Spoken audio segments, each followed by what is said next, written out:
Hi friends, welcome to my channel. అందరూ ఎలా ఉన్నారు? బాగున్నారా? నేనైతే చాలా చాలా బాగున్నానండి. మరి ఈరోజు మార్నింగ్ టిఫిన్ కోసం అని చెప్పేసి నేను జొన్నలతో దోశలు వేశానండి. చాలా చాలా బాగుంటాయండి ఇవి. టేస్ట్‌కి టేస్ట్, ఆరోగ్యానికి ఆరోగ్యము.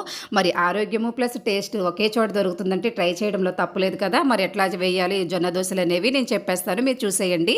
ముందుగా మనం ఒక గ్లాస్ తీసుకుని 2 గ్లాసులు తెల్ల జొన్నలు తీసుకుని నీట్‌గా కడిగి ఒక 12 గంటల పాటు నానబెట్టుకోవాలండి. మనకి రైస్ లాగా జొన్నలు అనేవి తొందరగా నానవు కాబట్టి ఒక 12 గంటలైతే నానబెట్టుకుంటే మనం పిండి పట్టుకున్నప్పుడు చాలా మంచిగా మెత్తగా దోస బ్యాటర్ అనేది బాగా వచ్చిద్ది.